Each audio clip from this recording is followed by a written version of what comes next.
ప్రైజ్లాడమ్మా. Good morning. ప్రభువైన యేసుక్రీస్తు నామంలో ఈ ఉదయకాలపు శుభవందనాలు మీ అందరికీ తెలియజెప్తున్నాను. బాగున్నారమ్మా? అందరూ ఎలా ఉన్నారు? దేవునికి స్తోత్రం కలుగునుగాక. మంచిది, మీరందరూ బాగున్నందుకు దేవునికి మహిమ. మేము కూడా ప్రతిరోజు చక్కగా దేవుని సన్నిధానంలో మరి మంచిగానే ఆరోగ్యాలు కొంచెం ఇప్పుడే కుదుట పడుతున్నాయి. దేవుని స్తోత్రం. హల్లెలూయా. నిజమే, ఆమేన్. హల్లెలూయా. ఈరోజు దేవుని వాగ్దానం కొరకు ఎదురు చూస్తున్న మీ అందరి జీవితాల్లో దేవుడు ఏదైనా ప్రతిరోజు మాట్లాడుతున్నట్టయితే అది కేవలం రోజు దేవుడు మనతోటే ఉన్నాడు, మన పక్షంలోనే దేవుడు ఉన్నాడు అని మనము నమ్మాలి. నమ్మినట్టయితే ఖచ్చితంగా దేవుని యొక్క మహిమను మనము చూచెదము. ఆమేన్. హల్లెలూయా.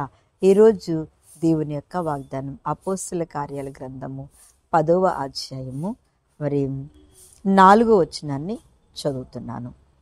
అతడు దూత వైపు తేరి చూసి భయపడి, ప్రభువా ఏమని అడిగెను.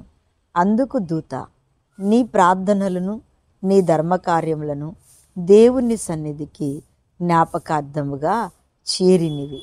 దేవునికి స్తోత్రం. నిజంగా దేవుడు చూడండి, ఒక వ్యక్తితో ఒక మనిషితో ఎలా మాట్లాడుతున్నాడంటే ఎంత అద్భుతమైనటువంటి కార్యాలు చేసే ఆ దేవుడు.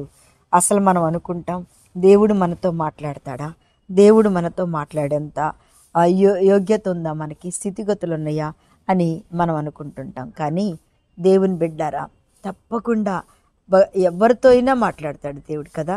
ఇక్కడ కొర్నేలి అని ఒక ఆయన ఉన్నాడు. ఆయనంట చాలా భక్తిపరుడు కదా. మనం బైబిల్లో చాలామంది పురుషులని, మనం స్త్రీలే భక్తిపరులు కాదు, పురుషులు కూడా చాలా భక్తి గురించి దేవుడు వారితోటి మాట్లాడిన మనుషులు చూసుకోవచ్చు కదండి.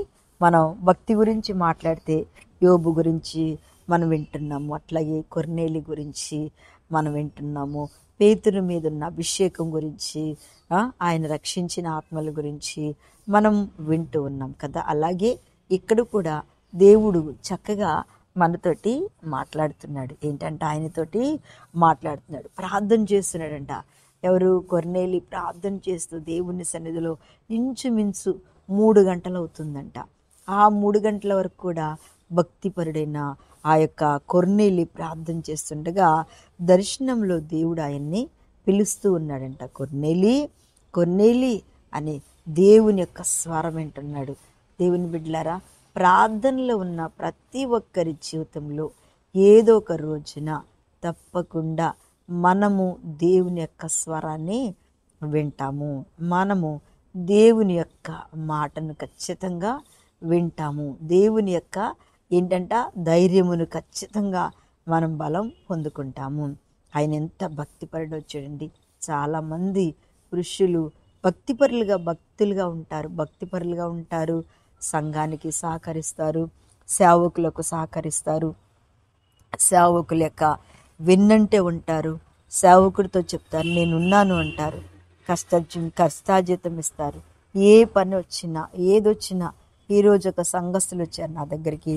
ఆ సంఘస్థులందరూ కూడా నాతో చెప్తున్నారు, అమ్మా మా పాస్టమ్మ గారు హైదరాబాదులో ఉంటారు, ఫస్ట్ వారము లాస్ట్ వారం వస్తారు, అంతే వాళ్ళు హైదరాబాదులో ఉంటారు. మరి అమ్మ మధ్య వారాలన్నీ అంటే మేమే చూసుకుంటామమ్మా, మా అమ్మగారు అవసరతల గురించి అక్కడ ఉంటున్నారు, వారి పిల్లల దగ్గర ఉంటున్నారు, కానీ మిగిలిన వారాలన్నీ మేమే నడిపించుకుంటాం, మేమే ప్రార్థన చేస్తాం, మా అమ్మగారు లాస్ట్ ప్రార్థన చేసి మాకు దీవెనిస్తారు అని చెప్తారు. నిజంగా ఎంత ప్రేమ, ఎంత భక్తి కదా. ఏదైనా ఫంక్షన్లు అయితే మా అమ్మగారు వస్తారమ్మా అక్కడి నుంచి, హైదరాబాద్ నుంచి అంటే, అప్పటి వరకు మీరు ఎటు పోరా, మేము ఎక్కడికి వెళ్ళాం, ఎవ్వరు మా దగ్గరికి రారు, మేము రానియము, వస్తే మా అమ్మగారు, మేము మా సంఘాన్ని మా అమ్మగారు వచ్చే వరకు కాపాడుకుంటాం మేమని చెప్తున్నారు. నిజంగా సంఘం అనేది అలా ఉండాలి. భక్తి పరులు అనేవాళ్ళు అట్లా ఉంటారు, ప్రార్థనా పరులు అనేవాళ్ళు అలాగే ఉంటారు కదండి. ఎక్కడికి వెళ్ళరు. దేవునికి స్తోత్రం కలుగును గాక. అక్కడే ఉంటారు. సంఘాన్ని ఒకవేళ అవసరంలోకి వెళ్ళినా వాళ్ళు వచ్చే వరకు సంఘాన్ని నడిపించుకుంటారు. కానీ మధ్యలో ఏంటంట కూర్చొని మా అమ్మగారు ఎట్టగో, మా అయ్యగారు ఎట్టనో, లేకపోతే మా వాళ్ళు ఎట్లా అని అస్సలు వారు మాట్లాడుకోరు. చాలామంది వచ్చారు సంఘస్థులు అందరూ, ఒక 15 మంది దాకా వచ్చారు ఈరోజు. నాతో ప్రేయర్ చేయించుకోవడానికి అంటే వాళ్ళు వచ్చినప్పుడు చెప్తున్నారు, దేవుడు ఒకప్పుడు మీ దగ్గర మేము బ్రతికేమమ్మా, ఒకప్పుడు మేము చచ్చిపోయే స్థితిలో మీ దగ్గరే బ్రతికేమని వాళ్ళు వచ్చి ఏడుస్తా చెప్తా ఉన్నారు. నిజంగా మన జీవితంలో మన భక్తి అంటే అలా ఉండాలి, మన భయము అంటే అట్లా ఉండాలి. అందుకని ఆయన ఆ భక్తిపరుడికే దేవుడు స్వరం వినిపించాడు కదా. అందుకే అన్నాడు, నీ ప్రార్థన నేను విన్నాను, నీ ధర్మ కార్యములు నేను విన్నాను. నిజమే, మన కార్యాలు చూడగలిగిన దేవుడు మనతో ఉన్నాడు. మనం ఉన్నా లేకపోయినా మనం తీసుకునే నిర్ణయాలను బట్టి, మన మనసును పడే స్థిరత్వాన్ని బట్టి, మనం చూపుతున్నటువంటి కార్యాలను బట్టి ప్రభు మన కార్యాలు కూడా ఆయన చేస్తూ ఉంటాడు. అందుకని అంటాడు కదా, దేవునికి స్తోత్రం. ఆయన భక్తిని బట్టి, ఆయన ప్రార్థన బట్టి, ఆయన ధర్మ కార్యాలు నా దేవుని సన్నిధికి జ్ఞాపకార్థంగా చేరని వాక్యం వింటున్న దేవుని బిడ్డలారా, నీ జ్ఞాపకార్థంగా చేరుతున్నాయా? నీ ధర్మకార్యాలు చేరుతున్నాయా? నీ ప్రార్థన చేరుతుందా దేవుని దగ్గరికి? నీ భక్తి చేరుతుందా దేవుని దగ్గరికి? నువ్వు స్థిరమైన భక్తిలో నిలిచి ఉంటున్నావా? లేదా ఏది పడితే అది మాట్లాడుతున్నావా? ఏది పడితే అది ప్రవర్తిస్తున్నావా? ఏది పడితే అది చేస్తున్నావా? జాగ్రత్త. మన భక్తిలో వచ్చే ప్రతిదీ ఏంటో తెలుసా? దేవుడు ఆలకిస్తున్నాడు. ఆయనతో స్వయంగా దేవుడే మాట్లాడుతున్నాడు. మనం కూడా మన జీవితంలో దేవుడికి మన భక్తి ఎక్కడ కనపడాలంటే, మన ప్రార్థన ఎక్కడ వినబడాలి అంటే, మన యొక్క దేవుని దర్శనాన్ని మనం ఎక్కడ చూడాలంటే దేవుని స్వరం వినే వారిగా ఉండాలి. కానీ దయ్యాల స్వరాలో, మనుషుల స్వరాలో, గలిబిలి స్వరాలో విన్నట్టయితే తప్పకుండా దేవుని స్వరాన్ని పోగొట్టుకుంటాం, దేవుని దగ్గర సాక్ష్యాన్ని పోగొట్టుకుంటాం, దేవుని దీవెనలో మనం ఖచ్చితంగా దాటి వెళ్ళిపోతాం. అలా ఉండొద్దు అని పరిశుద్ధాత్మ దేవుడు వాక్యం వింటున్న మనందరితోనూ మాట్లాడుతున్నారు ఈరోజు.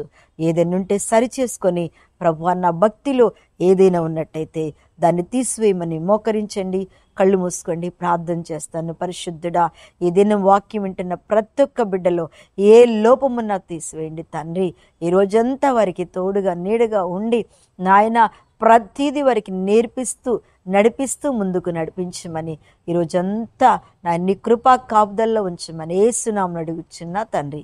ఆమేన్. ప్రైజ్ లార్డ్ అమ్మా. దేవుడు మిమ్మల్ని దీవించును గాక. ఆమేన్.